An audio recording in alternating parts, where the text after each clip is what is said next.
Telugu Desam party Eluru MP పుట్టా Mahesh drugs కేసులో పాజిటివ్గా పట్టుబడితే అలా పట్టుబడిన వాళ్ళకు కూడా స్టేషన్ బెయిల్ ఇచ్చి పంపించవచ్చు అని తెలంగాణ సిస్టంలో అయితే నిరూపించాయి.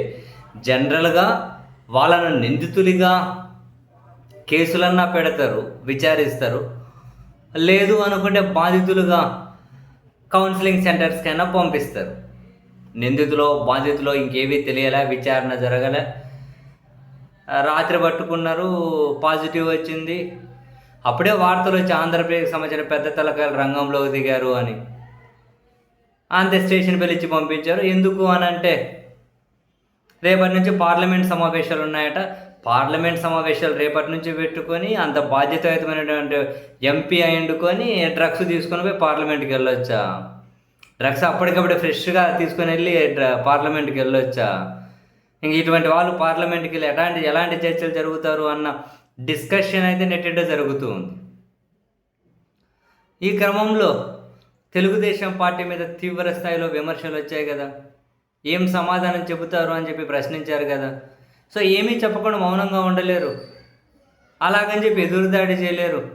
మధ్య మార్గంగా వీళ్లకు చంద్రబాబు నాయుడు గారికి, తెలుగుదేశం పార్టీకి కూడా అటువైపు జనసేన అధ్యక్షుడు ఒక దారి చూపించినట్టున్నారు.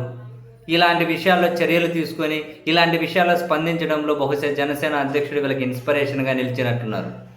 ఎందుకంటే జనసేన పార్టీకి సంబంధించిన తిరుపతికి సంబంధించిన ఒక ఆయన అవేవో అన్నీ బయటకు వస్తే ఇమ్మీడియట్గా జనసేన పార్టీ దీని మీద విచారణ చేస్తాం, అప్పటి వరకు ఆయన పార్టీ కార్యకలాపాలకు దూరంగా ఉంటారు అప్పటి వరకు అని.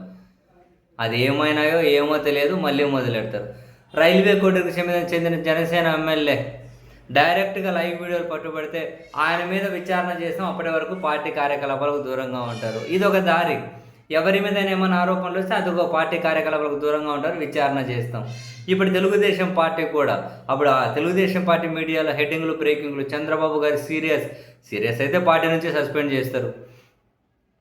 కానీ 48 గంటలలోగా నివేదిక ఇవ్వమని చెప్పి చంద్రబాబు నాయుడు గారు ఆదేశించారట. ఈ ఎంపీ గారు 48 గంటల్లోగా తన లిఖితపూర్వక వివరణ ఇవ్వాలట. ఎంపీ గారు పార్లమెంట్ సమావేశాల్లో బిజీగా ఉన్నారు కదా, అందుకే కదా స్టేషన్ బెయిల్ ఇచ్చి పంపించారు. మరి పార్లమెంట్ సమావేశాల్లో బిజీగా ఉన్నప్పుడు మరి వివరణ ఎట్లా ఇస్తారులేండి. 48 గంటల వివరణ ఇవ్వాలట. అప్పటి వరకు పార్టీ కార్యకలాపాలకు పక్కన ఉండాలి, దూరంగా ఉండాలట.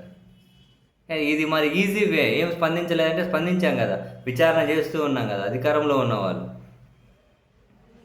ఇది చాలా ఈజీ, అప్పటికప్పుడు వేడి తగ్గిపోతుంది. ఏం సస్పెండ్ కాదు, ఏం కాదు కదా. పోంగ జనాలు మర్చిపోతారు, వీళ్ళు ఏం చర్యలు తీసుకోవాల్సిన అవసరం కూడా లేదు. దారి బాగుంది. మొత్తం మీద జనసేన అధ్యక్షుడే ఒక రకమైన దారి చూపించినట్లున్నారు. వరకు వాళ్ళు సీరియస్, వీళ్ళు సీరియస్, ఏం ప్రయోజనం లేదు కదా. అయినా చూడండి, చట్టసభ సభ్యులు కూడా హుందాగా, ఆదర్శంగా, బాధ్యతగా ఉండాల్సిన చోట చివరికి డ్రగ్స్లు తీసుకొని పట్టుబడుతూ ఉన్నారు అని అంటే ఇటువంటి వాళ్ళకి కానీ అటు వ్యవస్థలు కానీ స్టేషన్ బెయిల్ ఇచ్చి పంపించేసి పోండి అని అంటూ ఉన్నారంటే మరి అందరికీ ఇదే సిస్టమ్ వర్కౌట్ అవుతుందా?